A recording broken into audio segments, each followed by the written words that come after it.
I'm Coach Corey Wayne, and this is my video coaching newsletter.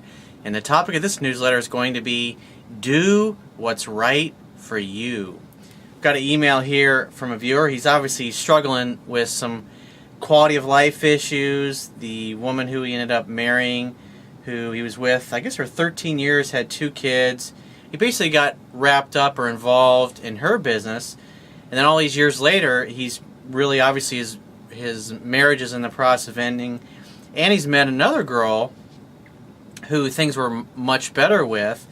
And so he's got some questions on whether or not he should do, because what he should do about the situation, because he's kind of torn between possibly going back to his wife where things weren't really that good, or staying with this other girl who things have been better than it seems like he's ever had, or at least a long time, like it used to be with his wife early on. He just feels like, and from what I've read here, it seems like she's more aligned, or I should say she's more comfortable with supporting him in his purpose. And you've probably heard me say it before that if you're going to be in a relationship, it's really super important to make sure you have a woman who supports your purpose, who believes in what you do for a living, who's your biggest cheerleader, who builds you up to her girlfriends and her friends when you're not around.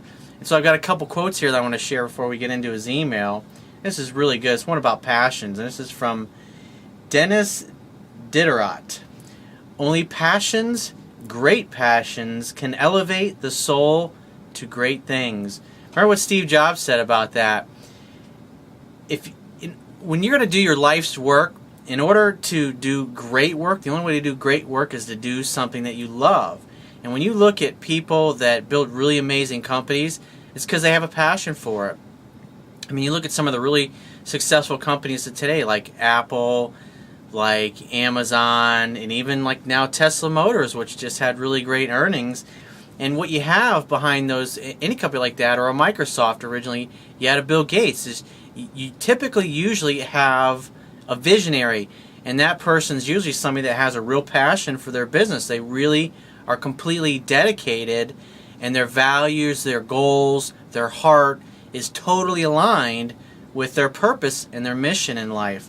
And it's because of the passion and the love that they have for what they do that enables them to do really great things, to do really great work, and to build really great companies and really products to where the average person says, wow, that's pretty fucking awesome, that's pretty phenomenal. And the company's earnings obviously reflect it, and people that work for the company love working for the company.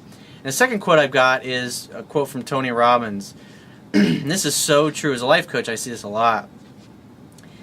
He says, most people dabble their way through life, never deciding to master anything in particular.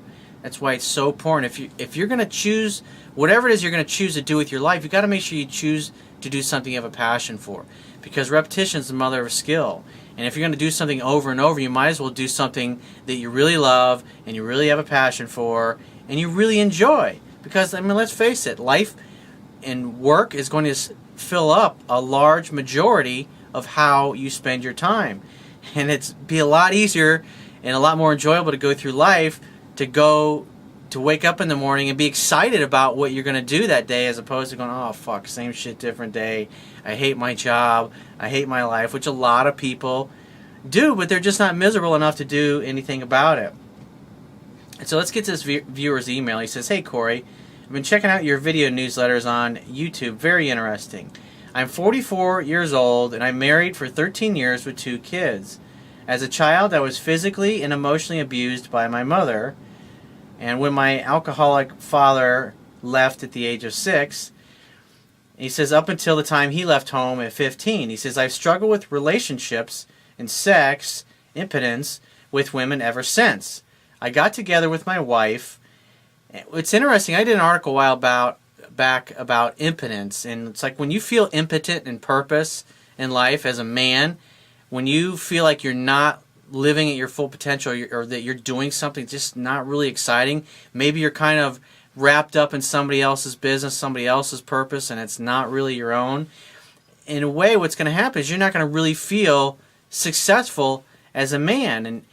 And I mean, I think that happens to a lot of guys when you go through a difficult time in life, where like midlife crisis, that type of thing, or you get to a place where your career or maybe your business just isn't doing it for you anymore, and you don't know what to do instead. You don't have any other alternatives. You don't feel like you know which new direction to move in.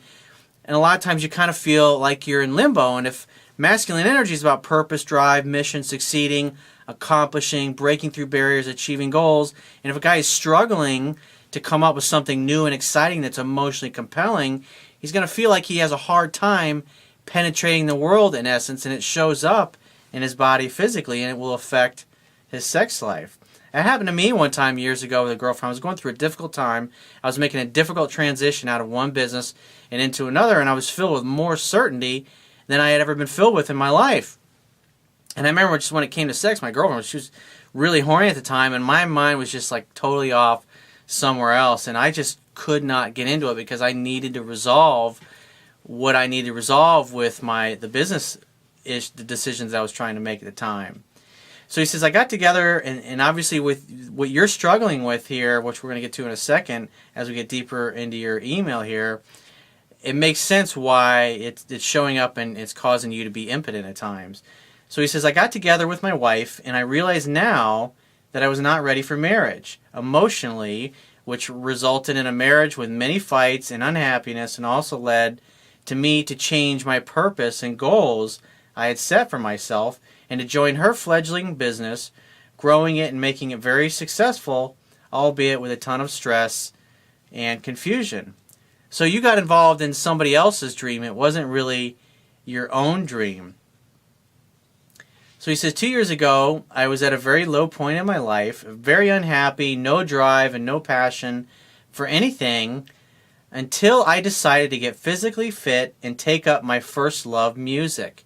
Isn't that interesting? You started to feel alive again. You started to feel purposeful. Because at the end of the day, you were living somebody else's life. This was her purpose. This wasn't your purpose in life. This was her dream and not your dream. And so at some point in your life, you had given up on that dream. And that's what happens with a lot of people. Fear of success, fear of failure, fear that you don't have what it takes, fear that your friends and family won't accept you or love you or appreciate or support you and what it is that you do. And so people let fear affect them. It's interesting. I learned from Tony 20-something years ago, Tony Robbins. He says, people will do more to avoid pain than they'll do to gain pleasure. And it's so true. So he says he took up music, and he says, which I was doing for a living before I met my wife. Isn't that interesting? He gave up his purpose in order to become something, in essence, that, because she probably said, oh, that's stupid, you're not going to make any money at it, blah, blah, and you probably went along with that, and it tore you up. I had a buddy of mine that gave up his musical career many years ago when he started a family, and he worked all kinds of sales jobs, management jobs his whole life, and it just fucking tore him up for several decades. It tore him up emotionally inside because he was living a lie, in essence. He wasn't congruent with what his real true purpose in life was, and so he was working jobs to pay the bills and to earn a living, and he made himself miserable in the process. It's like, don't do that. If you want to have a life that's effortless, because I mean, it takes a long time, just like Steve Jobs said, it's long and it's hard, and it takes a really long time to figure out how to become really great at what it is that you want to do. And so if you're going to choose something and you're going to spend your time doing something, spend it doing something you really love, because it's in your passion that will make it easy for you to do it over and over. It's like Confucius said, choose a job that you love and you will never have to work a day in your life. So he says, I also met a very attractive young woman who I had fancied for years, but I never spoke to. One thing led to another, and we ended up falling in love and having an affair, and now my wife and I have been separated for 5 months, and I've just got the news from her that on a recent trip back to her home country, she had slept with some guy she met twice. He says, I'm devastated. I don't know if I should try to make things work out with my wife or just move on. Well, be happy for your wife. Be happy that she found somebody new, and be happy for yourself that you found somebody. Because what's interesting, when I deal day in and day out with clients that I'm talking to, is they have their heart, which is compelling them to go in one particular direction in life, but they've got these rules that they've established for themselves that basically paints themselves into a box. So this is who I am.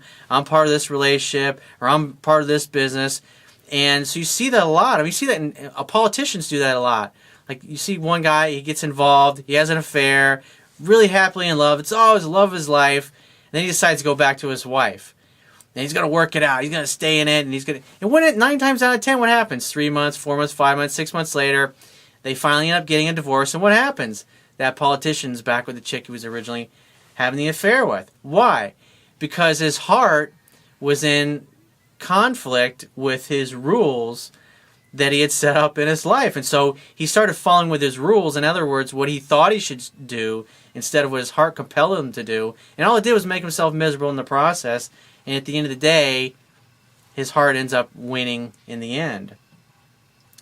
So he says, the new woman in my life has started to be disrespectful, and I just don't want to go down that same old road again.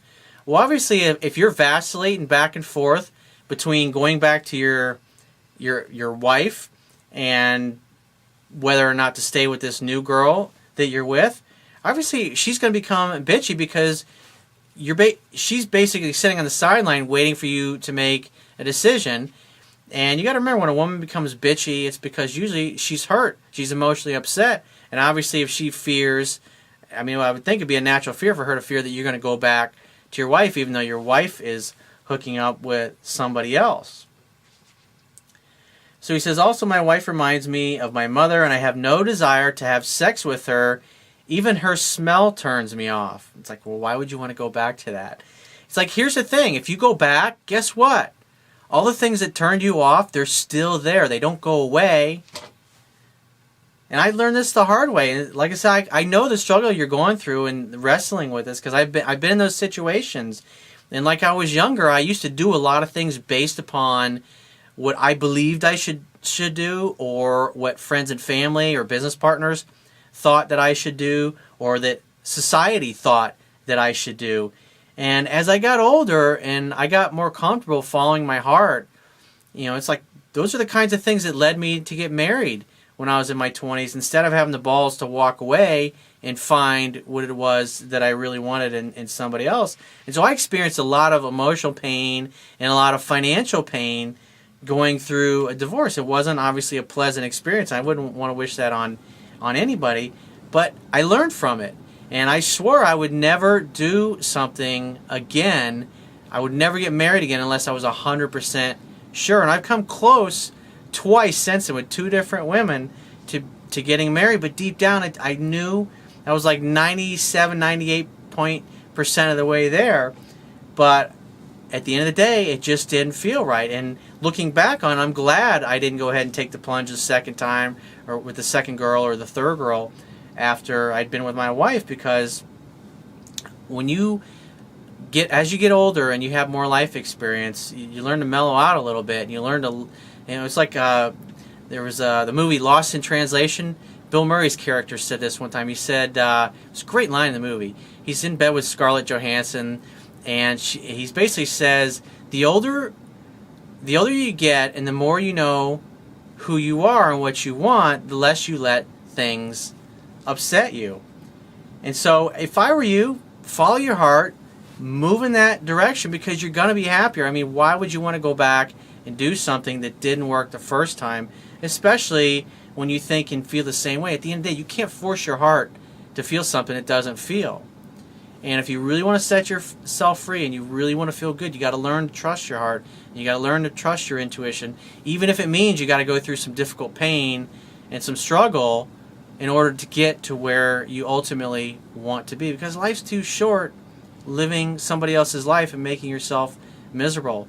So if you're in a situation like this and you're trying to figure out what you should do, if you'd like to get my help and get my perspective and my wisdom to help you with your situation, go to my website, click the products tab at the top of your screen, and book a paid phone coaching session. I will talk to you soon.